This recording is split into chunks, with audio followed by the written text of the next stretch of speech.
हम लोग पिछला वीडियो में यहाँ तक कंप्लीट कर लिए थे और इसके बाद कुछ प्रॉब्लम हो जाने की वजह से रह गया था। Very very sorry. आगे कंटिन्यू करते हैं। तो सर्कुलर मोशन के बारे में हम आपको बता रहे थे कि अगर कोई पार्टिकल गोल गोल रास्ते में घूमता है तब उसके मोशन को सर्कुलर मोशन कहते हैं, और अगर कोई पार्टिकल सीधा रास्ता में चलता है तब उसके मोशन को रेक्टिलिनियर मोशन कहते हैं। ठीक है। और तीसरा आपका हो गया, तीसरा हम लिख सकते हैं रोटेशनल मोशन। रोटेशनल मोशन,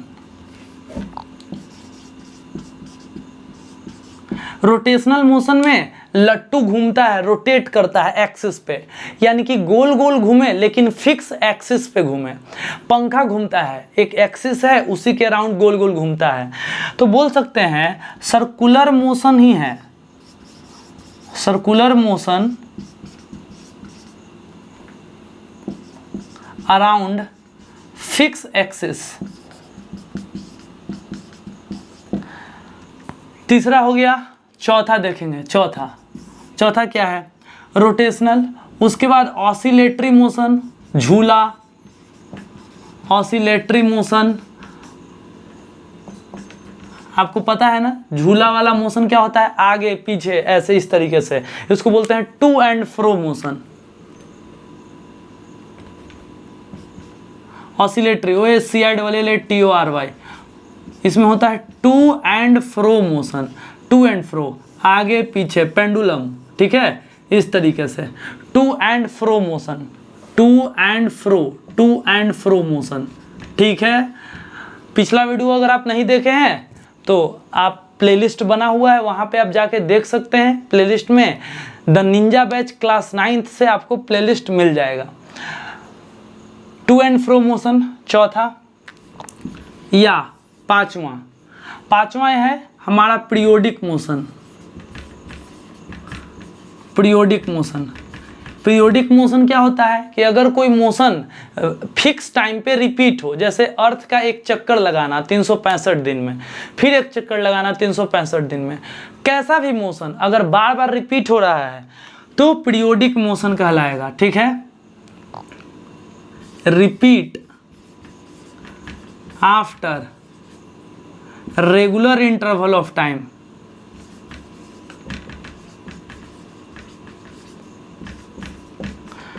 तो ये आपका टाइप्स ऑफ मोशन हो गया ऑलमोस्ट। ठीक है। तो मोशन के टाइप्स को इरेज कर लेते हैं और आगे आपको रेस्ट के बारे में बताते हैं।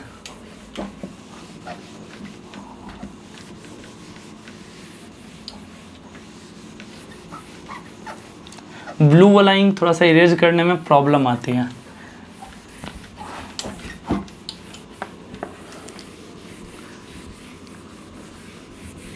आप लोग नोट्स बिल्कुल बना लेंगे, साथ साथ सही रहेगा। चलिए आगे बढ़ते हैं। आगे किसके बारे में पढ़ना है? रेस्ट के बारे में। ठीक है। चलो रेस्ट के बारे में समझते हैं। Rest, forget the rest, do your best. ठीक है। तो चलो रेस्ट के बारे में क्या है ना कि आपको पहले ही समझा दिए कि ये घड़ी है मेरा, घड़ी में देखिए टाइम बदल रहा है, टाइम आगे बढ़ रहा है, लेकिन हम यहीं के यहीं हैं। तो टाइम बदले और पोजीशन भी ना बदले, टाइम बदले लेकिन पोजीशन ना बदले, तो ऐसे सिचुएशन को रेस्ट कहते हैं। बड़ा सिंपल है। तो यहाँ पे बोल सकते हैं if position of body, if position of body do not change with time with respect to frame of reference।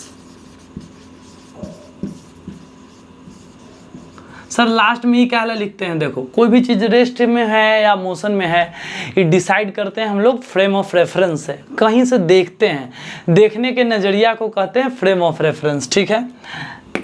Then body is said to be in rest.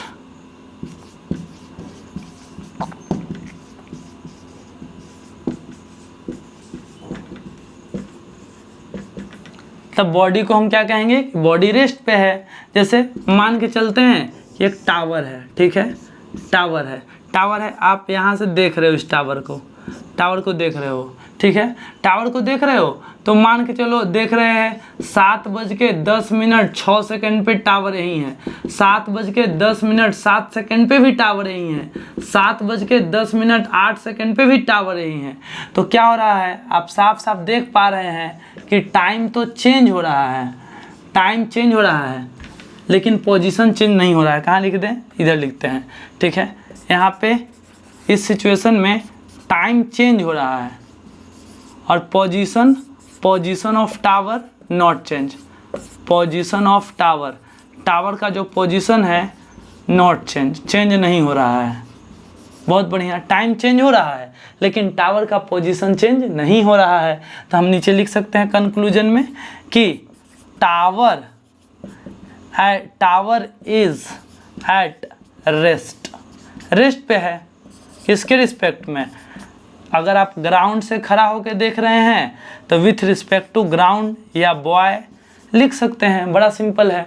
हम बोलेंगे कि बताओ रेस्ट के और एग्जाम्पल बताओ, तो और भी एग्जाम्पल हो सकता है, कोई स्टैचू, कोई आपका घर, स्टैचू मूर्ति कहीं पे खड़ा है तो टाइम चेंज होने के साथ साथ वो मूर्ति वहीं का वहीं रहेगा। स्टैचू हो गया, हाउस हो गया, माउंटेन हो गया, ये सब रेस्ट है, रेस्ट। लेकिन आपको पहले ही बता दिए हैं कि technically everything is in motion, ठीक है। तो आप स्क्रीनशॉट ले लें। अब यहाँ पे हम आगे इरेज करते हैं इसको।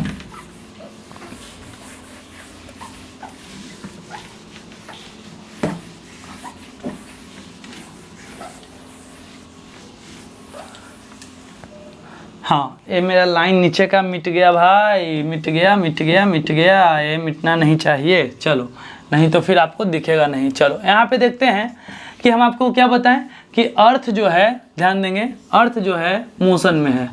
अर्थ क्या कर रहा है, तो अर्थ कर रहा है गोल गोल गोल गोल घूम रहा है और सर्कुलर मोशन भी करता है। तो अर्थ रोटेट कर रहा है। तो अर्थ पे जितने भी ऑब्जेक्ट हैं, अर्थ पे जितने भी ऑब्जेक्ट हैं, जितने भी, एनी ऑब्जेक्ट, यहाँ पे लिख देते हैं एनी ऑब्जेक्ट, तो अर्थ पे कोई भी ऑब्जेक्ट जो है, वो कोई भी ऑब्जेक्ट ले लें, वो क्या चीज़ में कहलाएगा, मोशन में। तो टेक्निकली अर्थ के घूमने की वजह से, देखेंगे ध्यान से, अर्थ घूम रहा है, तो अर्थ घूम रहा है तो अर्थ पे मौजूद हर चीज़ घूम रहा है। तो कोई भी चीज़ को आप रेस्ट में कहोगे भाई, मतलब प्रैक्टिकली आप नहीं कह सकते, क्योंकि आप अर्थ घूम रहा है तो अर्थ के साथ साथ हर चीज़ घूम रहा है। तो इसीलिए रेस्ट और मोशन को देखने के लिए हम लोगों ने एक अलग डेफिनेशन बनाया है कि टाइम, पोजीशन, ये सब से रिलेटेड। खैर, उसके बाद अगर बात किया जाए कि एक आता है बड़ा इम्पोर्टेंट सवाल कि क्या कोई ऑब्जेक्ट एक ही टाइम पे रेस्ट में और एक ही टाइम पे मोशन में हो सकता है, तो बिल्कुल हो सकता है। देखेंगे ध्यान से, ये देखो, ए है ऐसे और ऐसे। चलो, इस पे है एक लड़की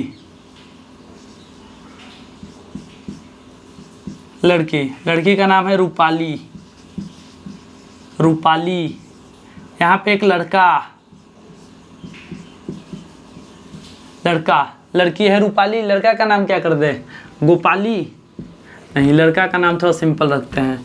चलो, सोनू, और यहाँ पे एक लड़का का नाम मोनू, सोनू एंड मोनू, दो लड़के हैं, ठीक है। चलो, और ये ऐसे चल रहा है। चलो, अब पूछो मोनू से, मोनू भाई रूपाली रेस्ट में कि मोशन में?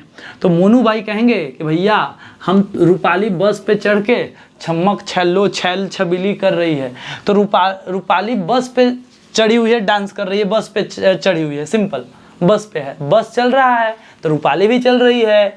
तो मोनू को दिखाई देगा रूपाली रेस्ट में, तो यहाँ पे लिखेंगे Rupali at rest, Rupali rest में, किसके रिस्पेक्ट में, विथ रिस्पेक्ट टू मोनू बोल सकते हैं या ग्राउंड बोल सकते हैं, क्योंकि मोनू तो ग्राउंड में ही है, ठीक है। लेकिन जो रूपाली है, रूपाली को इससे पूछो भाई सोनू बताओ रूपाली रेस्ट में कि मोशन में, ये बोली कि अरे भाई रूपाली मेरे साथ साथ चल रही है, यहीं पे तो है, ठीक है। कहने का मतलब रूपाली कहाँ चल रही है, क्योंकि सोनू खुद बस पे है, तो खुद बस पे है तो रूपाली को देखेगा तो भाई रूपाली तो इसके बगल में ही है, तो बगल में है तो बोलेंगे रूपाली एट, उल्टा लिख दिए ना, very sorry very sorry very sorry, माफ़ करना भाई, Rupali in motion, Rupali in motion यहाँ होगा, क्योंकि रूपाली इन मोशन इसलिए होगा क्योंकि विथ रिस्पेक्ट टू मोनू लिखना था, तो मोनू अगर रूपाली को देखेगा तो रूपाली चलते हुए दिखाई देगी, लेकिन उल्टा Rupali at rest, Rupali rest में दिखाई देगी। किससे पूछोगे तो सोनू से पूछोगे तब, विथ रिस्पेक्ट टू सोनू, ठीक है, सोनू या किसके, सोनू कहाँ पे है, बस, तो आप विथ रिस्पेक्ट टू बस भी कर सकते हैं। क्लियर? यानी कि रूपाली एक लड़की है जो कि सोनू के लिए रेस्ट में है और मोनू के लिए मोशन में है, तो एक ही टाइम पे रूपाली रेस्ट में भी है मोशन में भी है। तो यहाँ से हो गया बात है कि it is possible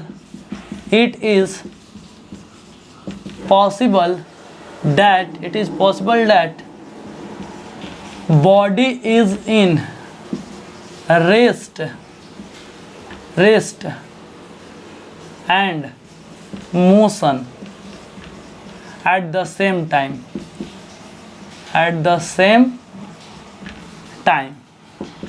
with different frame of reference,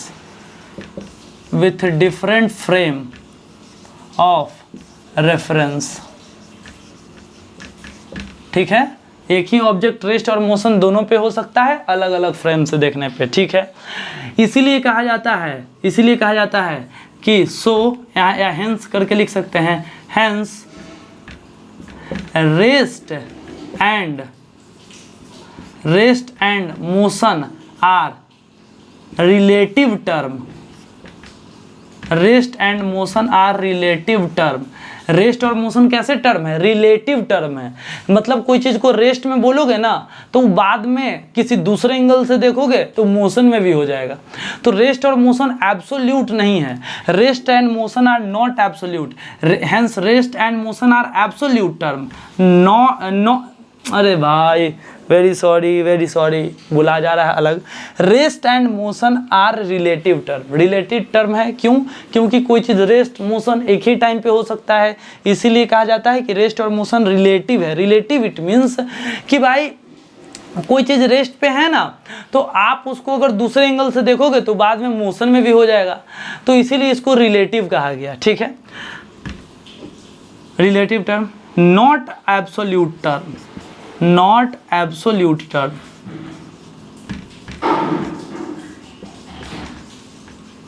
आपसे यह पूछा जाएगा कि रेस्ट और मोशन एब्सोल्यूट टर्म है, तब बोलना नहीं, एब्सोल्यूट टर्म नहीं है, यह रिलेटिव टर्म है। एब्सोल्यूट का मतलब जिसको रेस्ट में कह दिए तो कहीं से भी देखो रेस्ट में दिखाई देगा, तो ऐसा होता है क्या? नहीं, रेस्ट में है, दूसरे एंगल से मोशन में, तीसरे एंगल से फिर रेस्ट में, तो इसीलिए रेस्ट और मोशन रिलेटिव टर्म है। आई थिंक आपको ये पूरी बातें क्लियर हो गई, ठीक है। चलो आगे बढ़ते हैं।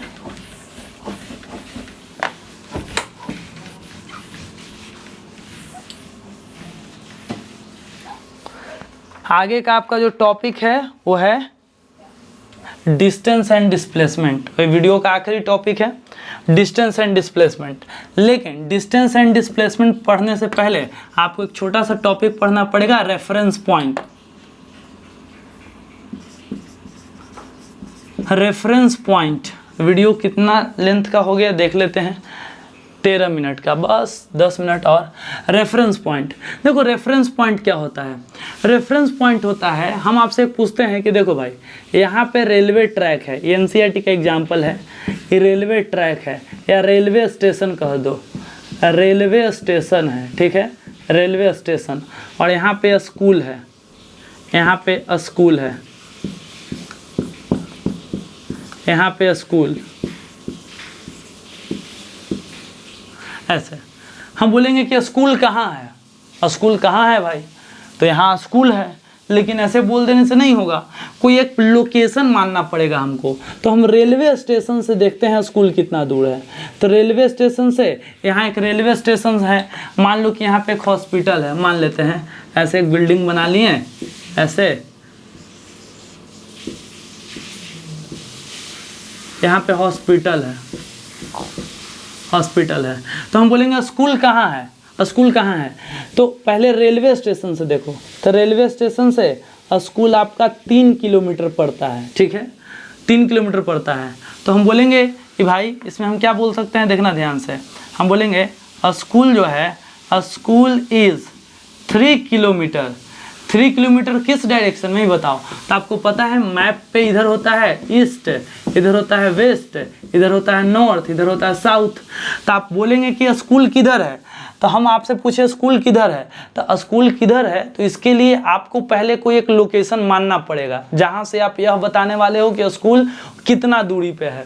तो हम एक पॉइंट मान लिए रेलवे स्टेशन, तो रेलवे स्टेशन से स्कूल 3 किलोमीटर है, तो इसको लिखेंगे स्कूल इज़ 3 किलोमीटर साउथ, नीचे वाले डायरेक्शन में, school is 3 kilometre south from railway station, from railway station, RS short में लिख देते हैं, ठीक है। अच्छा, हॉस्पिटल से देखें, हॉस्पिटल से स्कूल कितना दूर है, तो 4 किलोमीटर इस डायरेक्शन में, तो हम बोलेंगे स्कूल इज़ 4 किलोमीटर, और इस डायरेक्शन को बोलते हैं west, school is 4 kilometre west from hospital. तो यहाँ पे जो दो नाम आया, रेलवे स्टेशन और हॉस्पिटल, इसको कहते हैं रेफरेंस पॉइंट। क्या कहते हैं, रेफरेंस पॉइंट, इसको कहते हैं रेफरेंस पॉइंट, ठीक है। तो आपका ये टॉपिक है आपका रेफरेंस पॉइंट, कि रेफरेंस पॉइंट में आपको कुछ ज़्यादा पूछता नहीं है कि क्या है रेफरेंस पॉइंट, इसका डिफाइन करो। एनसीईआरटी में आपको एक डेफिनेशन लिखा हुआ मिलेगा, location of anything describe by reference point, किसी भी चीज़ का लोकेशन रेफरेंस पॉइंट से डिस्क्राइब करते हैं। जैसे स्कूल या हॉस्पिटल कहाँ है, सॉरी या स्कूल के बारे में हम देखें, स्कूल कहाँ है, तो रेफरेंस पॉइंट हम रेलवे स्टेशन लिए या हॉस्पिटल लिए। तो कोई भी चीज़ कहाँ पे, जैसे आप सिंपल सुनो ना, कि कोई भी चीज़ कहाँ पे है, इसको डिसाइड करने के लिए एक स्टार्टिंग पॉइंट लेना पड़ेगा। जैसे कि हम पूछेंगे कि पटना कितना दूर है, तो भाई कहाँ से कितना दूर है बताओ, पटना कितना दूर है, 60 किलोमीटर, तो पालीगंज से 60 किलोमीटर दूर है, ठीक है, बाकी जगह से अलग अलग हो सकता है। तो वही बात है, पालीगंज से 60 किलोमीटर दूर है और इस डायरेक्शन में होगा। तो आप समझ गए, जो एनसीईआरटी का लाइन है एग्जैक्ट लिखवा देते हैं आपको, कि location of anything describe by reference point, location of anything describe by reference point, location of anything describe by reference point.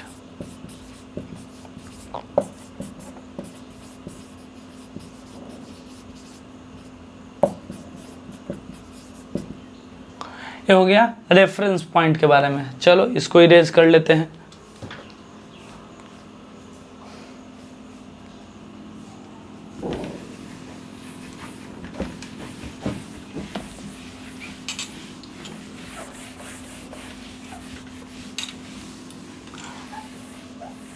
आखिरी टॉपिक हमारा डिस्टेंस और डिस्प्लेसमेंट है।